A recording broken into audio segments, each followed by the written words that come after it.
Hello and welcome to another update video about XRP. XRP seems at a standstill. Price action seems to be stalling between the next upside breakout point, which is up here at 63.3 cents, pretty much that last swing high, and the next support or structural support key level basically at 57.3 cents. What I'd like to do in this video, first of all, take out the trend line.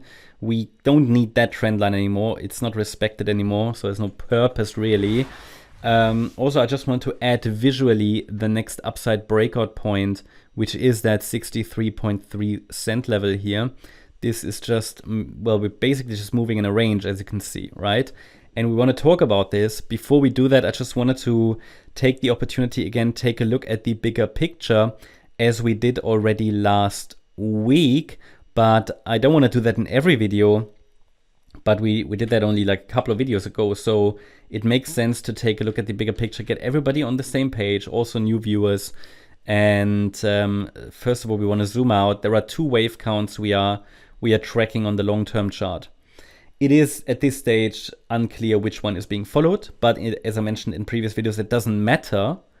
You might ask, why does it not matter? Because in the short term, both of these wave counts, bullish and bearish, are pointing to the upside.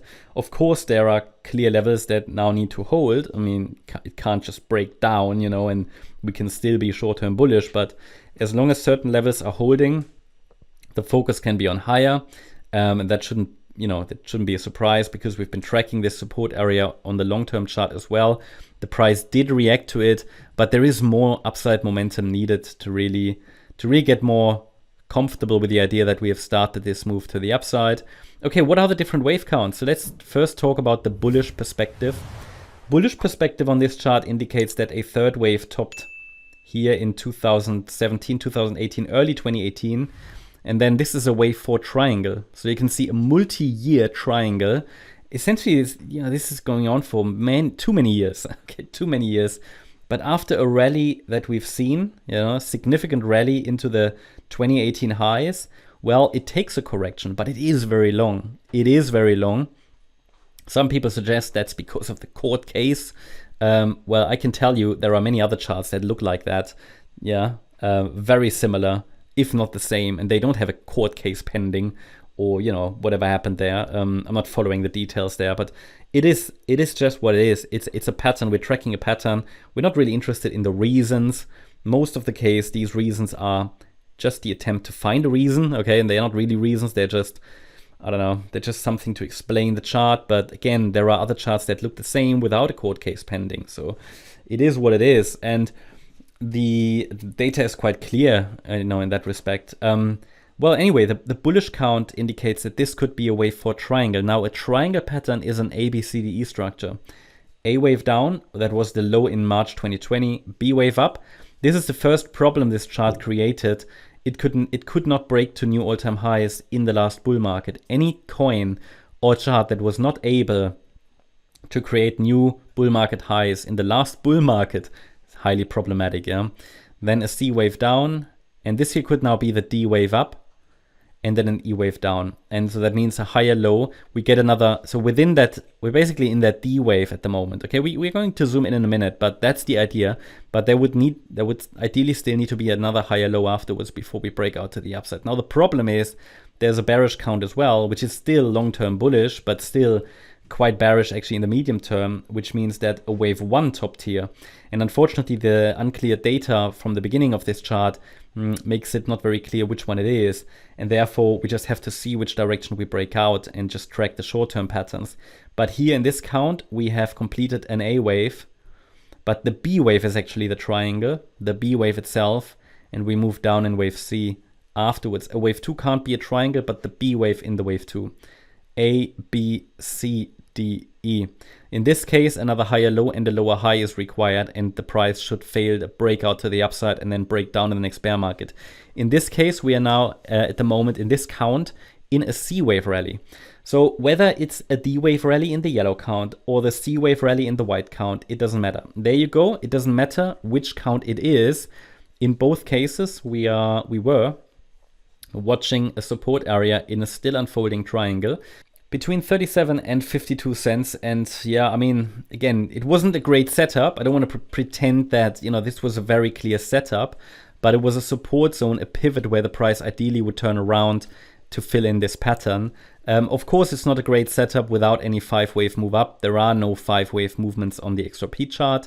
The price has a chance to form a local 5-wave move up in wave A at the moment, and that's what we're tracking on the smaller time frame, because if this is, whether it's a D wave up or a C wave, we're tracking here internally a W, X, Y structure, and the Y wave is an A, B, C, and the A wave is likely in its late stages. And then we are watching for the B wave pullback as the next opportunity for a pullback trade. Looking at the shorter time frame, this is now this short-term price action that I described. Wave A could have topped already in 3 waves. Sometimes A waves become 5-wave movements. It would be more clearly bullish. Okay, so just having a 3-wave A wave isn't bearish, but it's not as clearly bullish. And I mentioned in many of the updates this week and last week, and signals and everything, that XRP usually avoids 5-wave movements. So I would not be surprised not to see that 5th wave. Again, it wouldn't be bearish. It would just mean sooner than later we are going to see a test of the orange support box in wave C of the B wave before we then go higher in wave C in yellow. So A wave in 3 waves, A, B, C, B wave in 3 waves, and then a C wave up would be in 5 waves, probably into the $1 region. There might be another layer of waves in between, like, you know, A, B, C in a larger A wave, then a B and a C, but that's for the future. In the very short term, we are caught in this range and an upside breakout of the range, so a break above 63.3 cents, if sustained, would indicate we're following the white structure for one more high in wave A.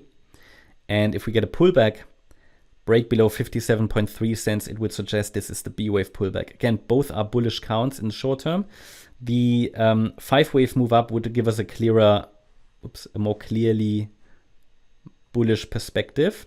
But even if we break down straight away, we have these parameters to watch between 42.6 and 52.4 cents in the short term. As long as we're holding 42.6 cents, the overall focus could still be on higher, but it will be questionable. With a 5-wave move up, we at least have a more clearly bullish outlook. Yeah, because then after wave A is completed, the B wave would then be a little, come on, I don't want to move that box. The B wave would happen a little later. Yeah, so that's my update about XRP. Hope you liked the update. If you did, please hit the like button, leave a comment and subscribe. And if you really like the content, then please check out the channel membership. Also, make sure that you follow us on Instagram and Twitter for additional content. Thanks a lot for watching. Bye-bye.